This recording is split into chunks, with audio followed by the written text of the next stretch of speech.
I called the customer. She was a lady and very, with a good voice. So she finally came, and she came with her friend. She was a nice-looking Muslim lady, both of them. They were well dressed in their Muslim culture. Their face was well covered with their hijab. They had put on their long dresses. All over their body was covered. So they told me they have a request that they would like to cancel the trip and we drive offline. So that already was a signal that that was not going to be a normal trip, because ideally drivers are the one who request for offline trips. I'm always a very patient driver.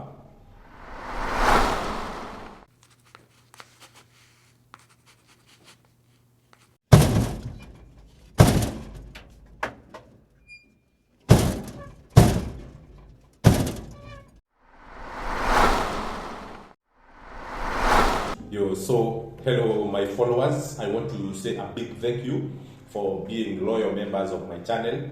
Every time I post, guys, I know most of you have been my personal friends, because I have also helped so many people venture into this business, either as drivers or as investors.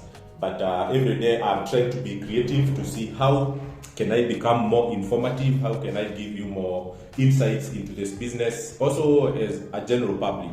Because I know there are so many people who use Uber, Bolt on their day-to-day basis, and it is good sometimes you hear about the experiences that happen to drivers, because drivers are very key components of our day-to-day life. So your interaction with a driver means a lot, even to your well-being. How you will finish the rest of your day, to some extent, it depends on how well you interact with a driver. And I am here to give you stories.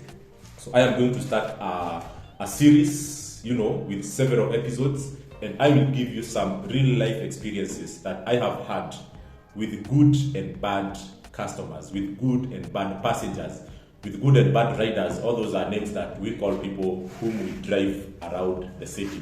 So there is this one day, I dropped a customer inside Nairobi University. And this story, it's one of my biggest experiences as a driver.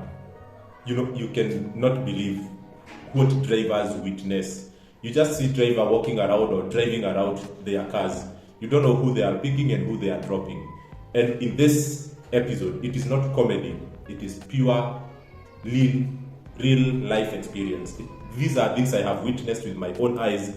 And I will do several episodes of my own experience, and then I will invite other drivers to come and tell you what they have seen with their own eyes. So I was saying, on this one day, I dropped someone inside Nairobi University main campus along University Way, and then I got a request for a ride in one of the apartments nearby, and you access it through the globe roundabout. So you exit before you get to Muranga Road. It's almost the Gara side.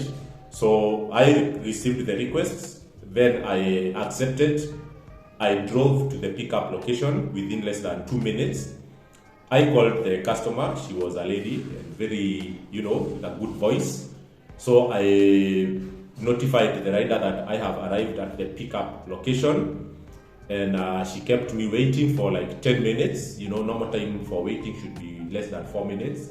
But I'm always a very patient driver. So she finally came, and she came with her friend. She was a nice-looking Muslim lady, both of them. They were well dressed in their Muslim culture. Their face was well covered with their hijab. They had put on their long dresses. All over their body was covered, and they had even put on their gloves. So the trip they had requested was to drive them towards South Sea from around their globe roundabout. So from globe roundabout to South Sea, and it was coming to around 360 Kenya shillings with Bolt. So upon getting inside the car, so they told me they have a request that they would like to cancel the trip and we drive offline. So that already was a signal that that was not going to be a normal trip, because ideally drivers are the one who request for offline trips, because every trip you make there is a commission charged, And most drivers, sometimes, they feel that they want to save that commission by doing offline trips. And so normally it is a request of the driver to go offline and not the customer.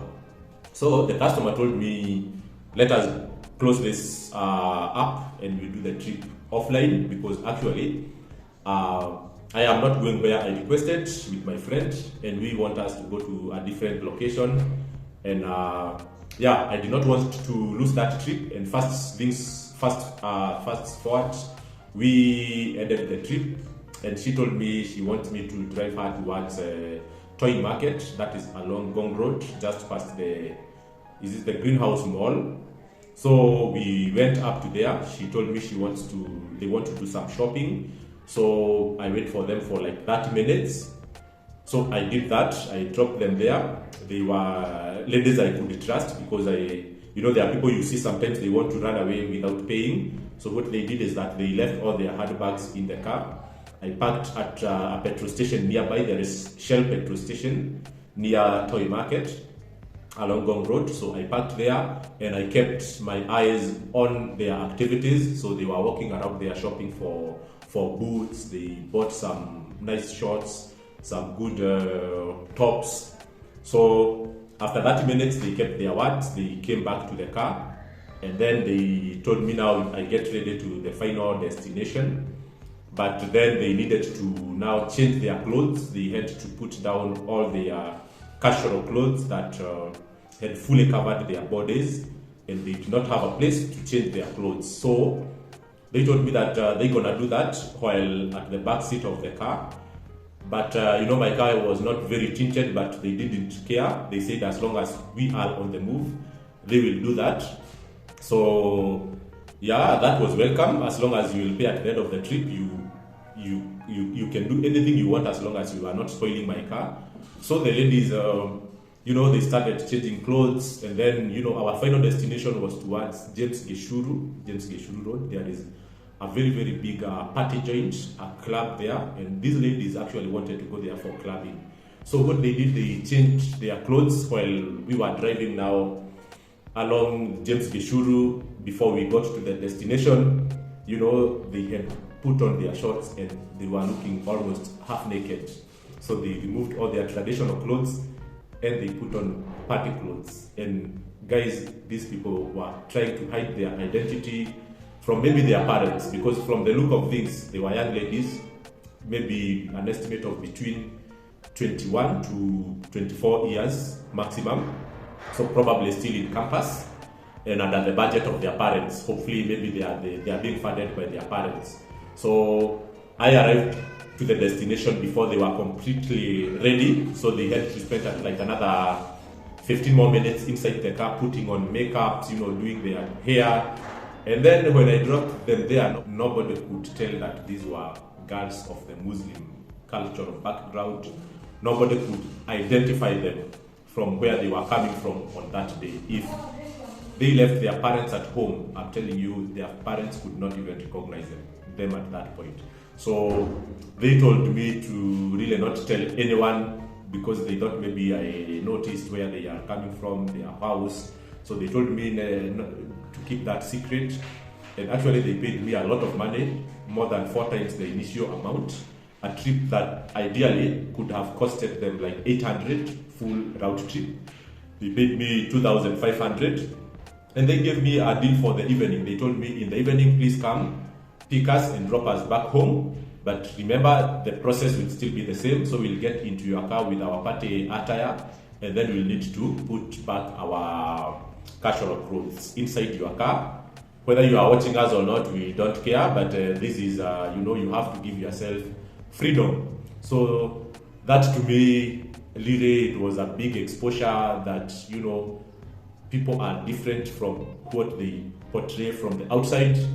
People have different personas in public, but inside, people are completely different. So our cultural societies, they can force us to live lives that, don't come from deep inside our heart. But you have nothing but to obey. But when given an opportunity, people really show their true colors.